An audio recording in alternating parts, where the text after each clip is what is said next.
My name is Alishia. I am 26 years old.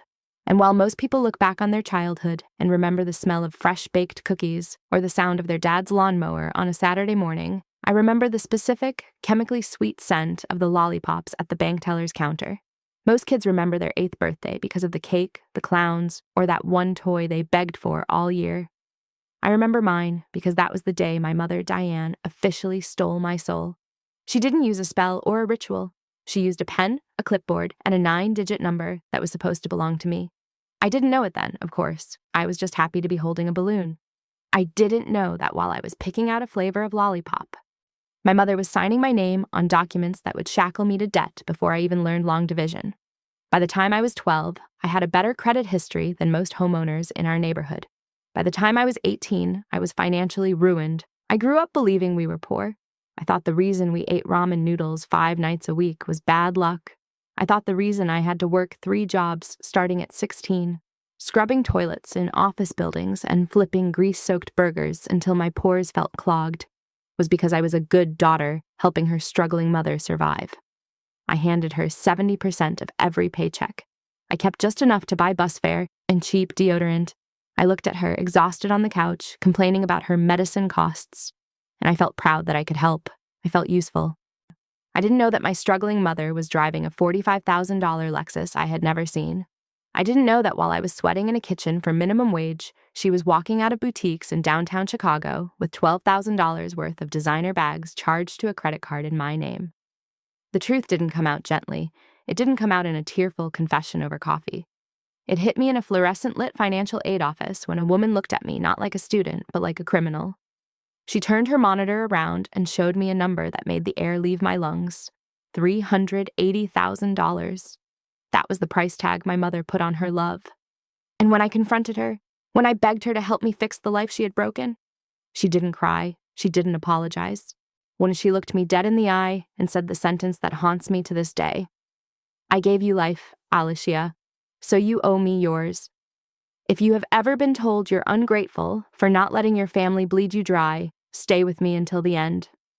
You need to see exactly how I took that $380,000 debt and turned it into a prison sentence. You need to see how I walked into her lavish 50th birthday party, a party paid for with stolen money, and replaced her birthday gifts with a police report. Right now, she is sitting in a cell, writing a book she calls Motherhood and Fraud. She thinks she's a tragic hero. She thinks the world will read her story and feel sorry for the mother who did what she had to do. But she forgot one thing. I have the receipts, I have the bank statements, and I have the story of how I finally stopped being her daughter and started being her prosecutor. If you've ever felt like your parents saw you as an investment plan rather than a human being, drop a comment below. I want to know I'm not the only one. To understand why I didn't spot the theft earlier, you have to understand the house I grew up in. It wasn't a home. It was a theater production, and my mother was the director, the lead actress, and the critic. I was just the stagehand. My father left when I was 3. According to Diane, he was a monster who abandoned us to starve.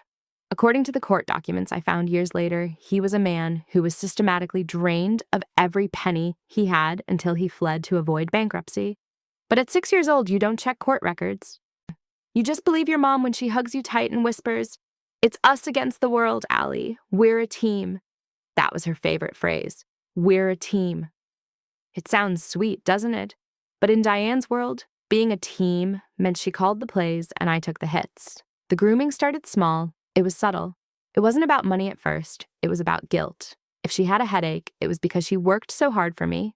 If the lights got cut off, it was because kids are so expensive. I learned early, maybe around 7 or 8, that my existence was a burden she was graciously carrying. I remember one night specifically. I was 10. We were sitting at the small, wobbly kitchen table. The air smelled like boiled salted water because that's what was for dinner. Again, ramen noodles, the cheap kind, 5 packs for $1.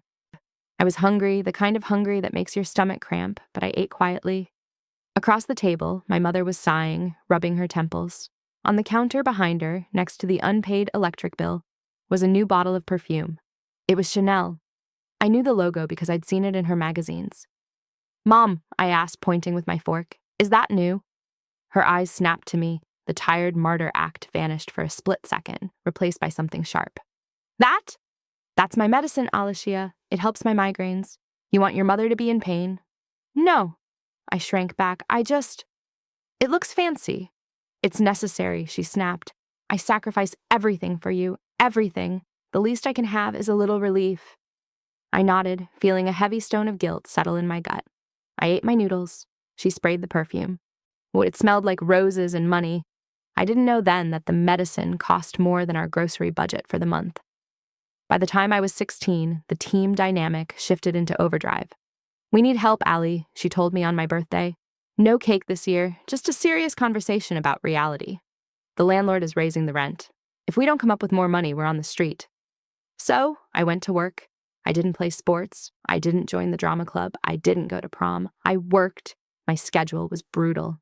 From 6 a.m. to 7:30 a.m., I cleaned offices at a complex downtown, emptying trash cans filled with coffee cups from people who had actual careers, then school until 3 p.m., then straight to the burger joint from 4 p.m. to 10 p.m. On weekends, I picked up shifts at a car wash. I was exhausted. My hands smelled like bleach and fry oil, a combination that no amount of scrubbing could get off. My grades slipped from A's to C's, but I didn't care. I was saving us. I was the good daughter. Every 2 weeks, I'd cash my checks. And every 2 weeks, like clockwork, Diane would be waiting at the kitchen table with her calculator. Okay, she'd say, tapping the keys. Rent is this. Electricity is this. Food is this. She'd hold out her hand. I'd hand over the cash. Usually about 70% of what I made, sometimes more. You're saving us, she'd tell me, tucking the money into her purse.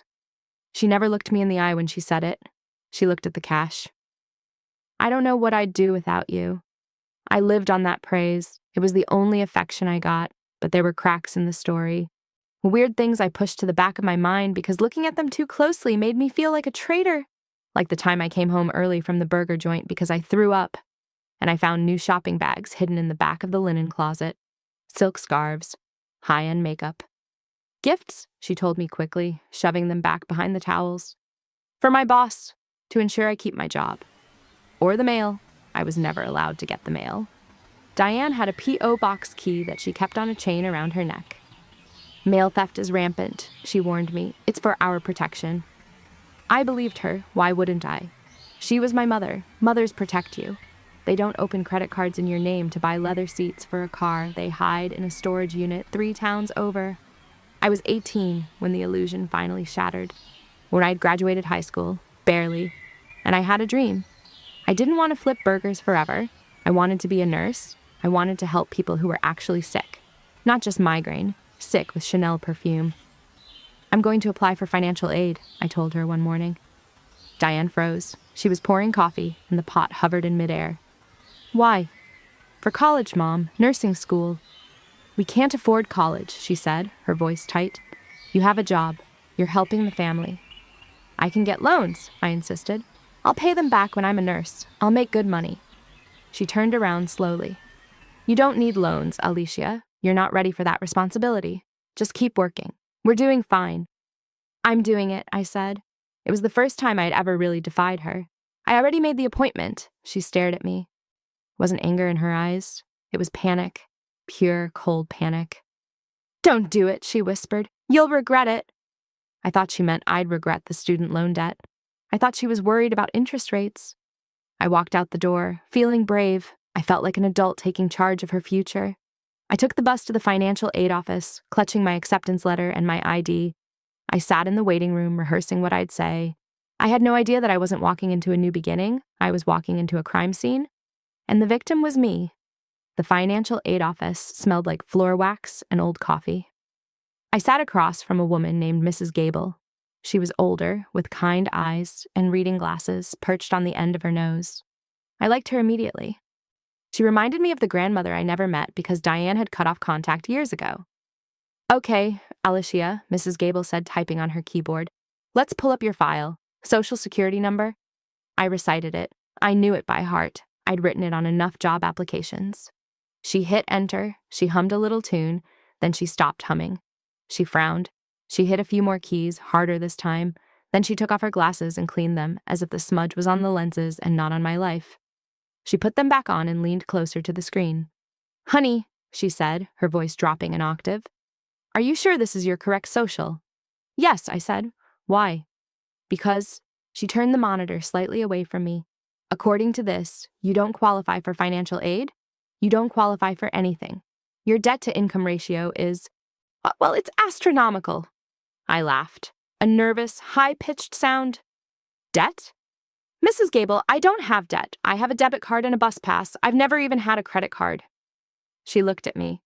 It wasn't the look of a bureaucrat anymore. It was the look you give a stray dog that's been kicked.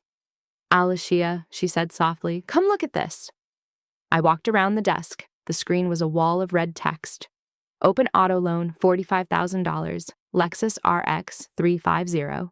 Status, 60 days late. Chase Sapphire, reserve, $18,000. Status, over limit, Nordstrom. Card, $12,400. Status, default.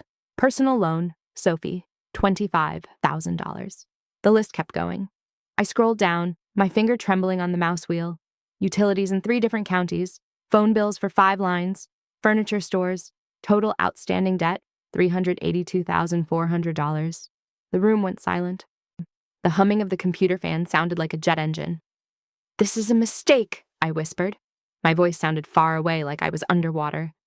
I don't own a Lexus. I take the number 4 bus. Mrs. Gable pulled up the details on the auto loan. The vehicle is registered to an address in Oak Park.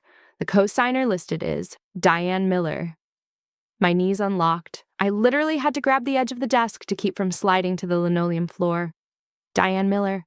My mother. The woman who made me split a pack of ramen with her because we were a team. The woman who took 70% of my paycheck to keep the lights on. I need to print this, I said. My hands weren't shaking anymore. They had gone completely cold. It was a physical sensation, like all the blood had drained out of my extremities to protect my heart. Print everything, Mrs. Gable printed it. It was a stack of paper an inch thick. I put it in my backpack. I didn't say thank you. I just walked out. I didn't go to work that night. I walked the 3 miles home. It gave me an hour to think. An hour to let the shock burn off and leave something harder underneath. When I opened the front door, Diane was on the couch, watching TV. She looked up, annoyed. You're early, she said. Did you get fired? Because we need that money for the electric bill, Alishia. I can't. I dropped the stack of papers on the coffee table. Thud. She looked at the papers. Then she looked at me. She didn't ask what they were. She knew. The Lexus, I said. My voice was flat. Dead. Where is it, Mom? She muted the TV.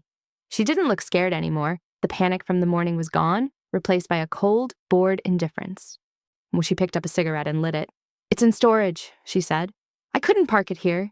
The neighbors would talk. The neighbors would talk, I repeated. That's what you're worried about. Not the fact that I have nearly $400,000 in debt. Not the fact that I can't go to college. Not the fact that you stole my identity. She exhaled a plume of smoke. She looked at me like I was a toddler throwing a tantrum over a spilled juice box. Don't be dramatic, Alishia. I didn't steal anything. We're family. What's mine is yours, and what's yours is mine. That's how this works. No, I said, stepping closer. That is not how this works. You committed fraud. You ruined me. Ruined you? She laughed. A sharp, barking sound. I raised you. I put clothes on your back. I fed you. Do you know how much it costs to raise a child alone? Do you have any idea the sacrifices I made? You made me work 3 jobs, I screamed. I paid the rent. I paid for your medicine. She stood up then. She was shorter than me, but in that moment she seemed massive. She got right in my face, her breath smelling of menthol and rot. Listen to me, you ungrateful little brat, she hissed. I gave you life. I birthed you. I kept you alive when your father left us to rot. You owe me. You owe me everything. You owe me your life. There it was. The unforgivable line. I gave you life, so you owe me yours. She didn't see me as a person. She saw me as property, an asset she had grown and harvested. I want you to pay it off, I said. Sell the car, sell the bags, fix this. She smirked. I can't sell the car, Alishia. It's leased in your name, and the bags, they're used. They're not worth anything now. She sat back down and turned the volume up on the TV. Get a 4th job if you're so worried about it. Now get out of my light. My show is on. I stared at the back of her head. Something inside me clicked. It wasn't the sound of a heart breaking. It was the sound of a lock engaging. I realized in that moment that crying wouldn't work, begging wouldn't work, screaming wouldn't work. Diane didn't have a conscience. She was a black hole. And if I stayed close to her, I would be sucked in until there was nothing left of me but a credit score and a corpse. I didn't say another word. I picked up the stack of papers. I walked into my bedroom and locked the door. I didn't sleep that night. I sat on the floor with my laptop and the papers. I didn't cry. I organized. She wanted me to be an adult. She wanted me to take responsibility.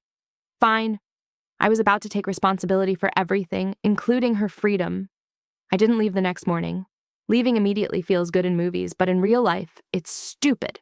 If I left, she would know I was up to something. If I left, she might hide the physical evidence. So I stayed. I played the part. I went to work. I handed over my paycheck. I made her coffee. I became the ghost she always wanted me to be. Silent, compliant, and invisible. But every night, while she slept in the master bedroom with her CPAP machine humming, I was awake. I went to Walmart and bought a thick, red plastic binder. I sat on the floor of my closet with a flashlight, like a kid reading comic books. Except I was reading my own financial autopsy, where I took a black Sharpie and wrote one word on the spine: evidence. Then I started sorting. I created tabs. Tab 1, the Lexus. I printed out the registration, the loan documents, the payment history that showed she had paid the first 3 months from her own checking account before stopping. Proof she knew about the account. Tab 2, the shopping sprees. I went through 5 years of credit card statements. I highlighted every charge that was physically impossible for me to have made.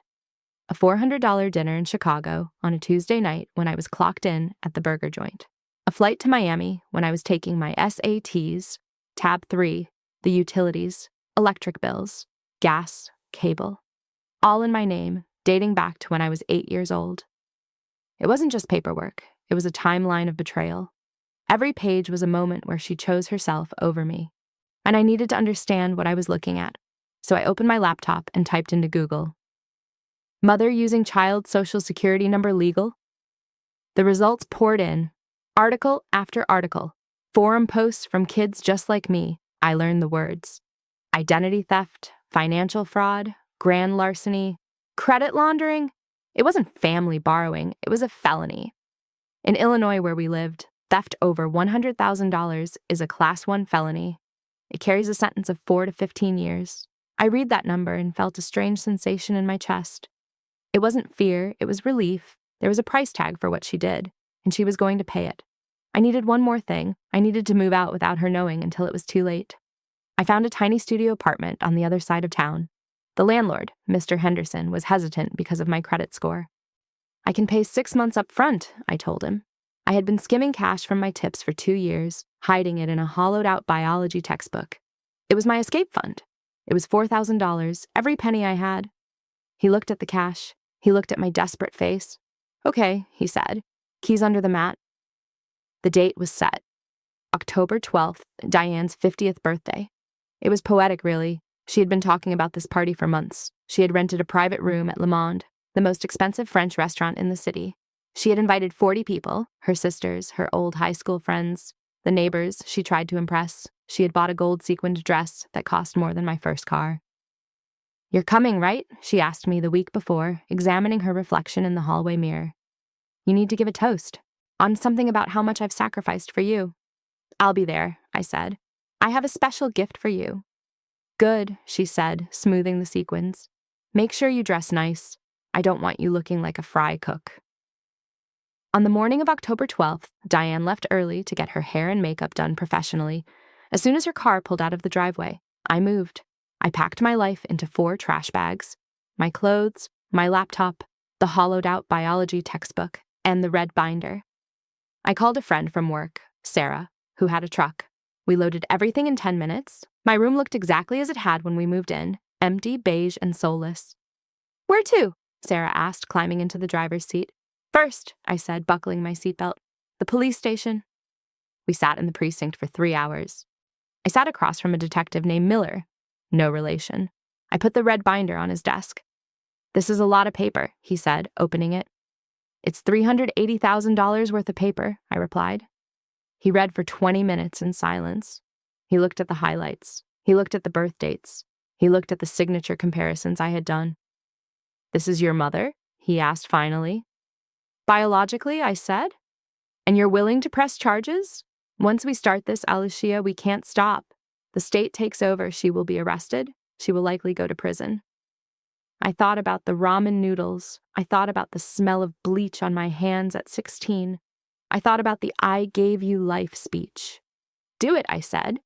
He typed up the report. He printed it. He stamped it. Case filed. He handed me a copy. Happy birthday to her, he muttered. Where I walked out of the station. The sun was shining. I felt lighter than I had in 20 years. Now where? Sarah asked. I looked at the clock. It was 6:30 p.m. The party started at 7. To the restaurant, I said. I have a speech to give. Would you have done what I did? Or would you have backed down to keep the family peace? Most people say they'd press charges, but when it's your own mother, it's harder than you think. Let me know in the comments what you would have done. Le Mans was the kind of place that had valet parking for the valet parking. Crystal chandeliers dripped from the ceiling like frozen tears. The carpet was so thick you felt like you were walking on a cloud. It smelled of truffle oil and money. I walked in at 7:15 p.m. I wasn't wearing a fancy dress. I was wearing jeans and a clean black t-shirt. Where I had my backpack slung over one shoulder, the hostess tried to stop me. Miss, the private event is dress code strictly. I'm the daughter, I said, not breaking stride. I'm the toast. She stepped back. I walked into the Versailles room in the back. It was packed. 40 people. My aunts, my uncles, Diane's friends from her book club, which was really just a wine-drinking club. Neighbors I hadn't seen in years. Diane was at the head of the long table. She looked like a disco ball in that gold dress. She was holding a champagne flute, laughing at something my Uncle Mike said. She looked radiant. She looked happy. She looked expensive. She saw me. Her smile faltered for a microsecond when she saw my outfit, but she recovered quickly. Alishia, she called out, her voice dripping with fake sweetness. Everyone, look! My beautiful daughter made it. A little underdressed, but we love her anyway, don't we? A polite ripple of laughter went through the room. Come sit. She patted the empty chair next to her. I was just about to make a speech. Go ahead, I said, staying standing by the door. I'll wait. She frowned, but the spotlight was on her. She cleared her throat and raised her glass. Thank you all for coming, she began. She dabbed at a fake tear. 50 years. Wow, it hasn't been easy. You all know my story. Raised a child on my own. No help from her father. I scraped. I saved. I sacrificed my own dreams so Alishia could have a good life. I watched her. I watched the way she believed her own lie. I am a self-made woman, she declared, her voice rising. Everything I have, I earned. Every dollar, every success. It came from my own blood. I had sweat and tears. And I did it all for her, to be the perfect mother. Everyone clapped. My Aunt Linda was actually crying. And now, Diane beamed, turning to me, my daughter has a few words to say. The room went quiet. 40 pairs of eyes turned to me. I walked to the table. I didn't sit. I reached into my backpack. I didn't pull out a gift. I pulled out 40 copies of a 3-page packet. Page 1, the summary of debt, $382,400. Page 2, the Lexus lease agreement with her signature next to my name. Page 3, the police report filed at 4 p.m. that afternoon. Case number 2, 948-B. I didn't write a speech, I said. My voice was calm, scary calm. But I did bring reading material. I started at the far end of the table. I handed a packet to Aunt Linda. I handed one to Uncle Mike. I handed one to the neighbor, Mrs. Gable. Ironic. What is this? Aunt Linda asked, squinting at the paper. It's the receipt, I said. Diane was staring at me. Her face had gone from golden radiance to pale gray. Alishia, what are you doing? Sit down. No, I said. I kept walking, handing out the papers. Swish, swish, swish. Stop it, Diane hissed. She stood up. This is my birthday. You are embarrassing me. Read the second page, Aunt Linda, I said loud enough for the room to hear. Look at the date on the Lexus lease. I was 12. Aunt Linda gasped. It was a loud, wet sound in the quiet room. Diane, she whispered, this says $300,000. The room exploded into murmurs. People were flipping pages. The sound of rustling paper was louder than the music. She's lying, Diane screamed. She wasn't the elegant matriarch anymore, or she was a cornered animal. She's ungrateful. She's mentally ill. Give me those. She tried to grab the papers from Uncle Mike. He pulled them away. He stood up. Uncle Mike is 6 feet 4 inches and works in construction. He looked at the police report. Then he looked at his sister. You stole from her, he boomed. His voice shook the crystal glasses. Diane, did you steal from your own kid? I borrowed it, she shrieked. We're a team. I raised her. She owes me. You're a thief, I said. I was standing at the end of the table now. You aren't self-made. You're daughter-funded, and I'm closing the bank. Diane lunged at me, actually lunged. Her gold sequins flashed as she scrambled over a chair, her nails aiming for my face. But she didn't make it, because at that exact moment, the double doors of the Versailles room swung open. 2 uniformed officers and Detective Miller walked in. The room froze. It was like a painting. Diane mid-lunge, Uncle Mike holding the papers, me standing perfectly still. Diane Miller, the detective asked. Diane stopped. She looked at the cops. She looked at me. For the first time in my life, I saw genuine fear in her eyes. Not manipulation. Fear. No, she whispered. Alishia, tell them. Tell them it's a misunderstanding. We're family. I looked at her. Officer, I said. That's her. They handcuffed her right there in front of the lobster bisque. They turned her around, the metal clicking shut over her wrists.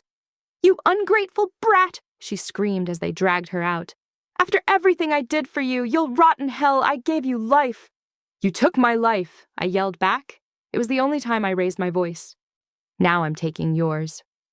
They dragged her out the front door, past the valet stand, past the stunned hostess. I stood alone in the banquet room. My family, the aunts and uncles who had ignored the signs for years, were staring at me. I didn't stay to explain. I didn't stay to be comforted. I walked out the back door, got into Sarah's truck, and we drove to my new apartment. I turned my phone on. It vibrated immediately. Then again and again. 73 messages. Aunt Linda. How could you do that to your mother? Uncle Mike. We need to talk. This is serious. Cousin Becky. She's in jail, Allie. You need to drop the charges. Mom, from her one phone call, via text service. Call me now. I read them all. I let the number tick up to 80, 90. Then I did the most satisfying thing I have ever done in my life. I tapped settings. I tapped change number. And I set the phone face down on my empty crate of a coffee table. The silence that followed wasn't lonely. It was expensive. It was heavy. It was the sound of freedom. The silence didn't last long. The next morning, the war began. My new apartment was quiet, but the world outside was loud. My Aunt Linda showed up at my old job, the burger joint, looking for me. My Uncle Mike left voicemails on my old number threatening to hire a lawyer for Diane. They didn't care about the $380,000. They cared about the family image. They cared that I had aired dirty laundry in front of the neighbors. But the state of Illinois didn't care about family image. They cared about Class 1 felonies. The trial took 6 months. I had to testify. I had to sit on a stand 10 feet away from my mother and detail every single fraudulent charge. Well, Diane's defense was pathetic. Her lawyer tried to argue that it was implied consent because I lived in the house. Did you eat the food she bought? He asked me, trying to trap me. I bought the food, I answered, leaning into the microphone. I have the receipts from Aldi for the last 4 years. Would you like to see them? The jury liked that. The verdict came back in 4 hours. Guilty on 14 counts of identity theft and fraud. The judge sentenced her to 3 to 5 years in state prison. He looked at her over his glasses and said, Mrs. Miller, you didn't raise a daughter. You raised a victim. When the gavel banged, Diane didn't cry. She looked at me with eyes like shark glass. She mouthed one word, book. I didn't know what she meant until a few months ago. First, let's talk about the destruction. Because when you pull a loose thread on a sweater this rotten, the whole thing falls apart. The fallout list, the Lexus, repossessed. It turns out she hadn't made a payment in 4 months anyway. It was auctioned off, but the deficiency balance, $12,000, still sits on my report as a charge-off until the fraud investigation clears it. The house, she was renting, but she was 3 months behind. The landlord evicted her stuff onto the curb 2 weeks after her arrest. My aunts had to scramble to save her precious furniture. The friends, the 40 people at the party, they evaporated. Nobody wants to be friends with a convicted felon who steals from her kids. The book club formally kicked her out via email. But Diane wasn't done. She's a narcissist. Narcissists don't fade away. They rebrand. 6 months into her sentence, Oh, I started getting Google alerts for my own name. I clicked one. It was a Facebook page. Justice for Diane, the motherhood and fraud story. She had convinced my Aunt Linda to run a page for her. She was writing a memoir from prison. She was posting chapters as handwritten letters. I read chapter 1. I did what any mother would do to survive, she wrote. My ungrateful daughter, who I sheltered and fed, turned on me over money. She doesn't understand sacrifice. She doesn't understand that a child is an investment. The comments were the battlefield. Initially, it was her echo chamber. Stay strong, Mama Bear. Kids these days are so entitled. She sent her own mom to jail, evil. I watched the page for a week. I felt sick. She was rewriting history. She was turning herself into the victim. Then the tide turned. A neighbor, Mrs.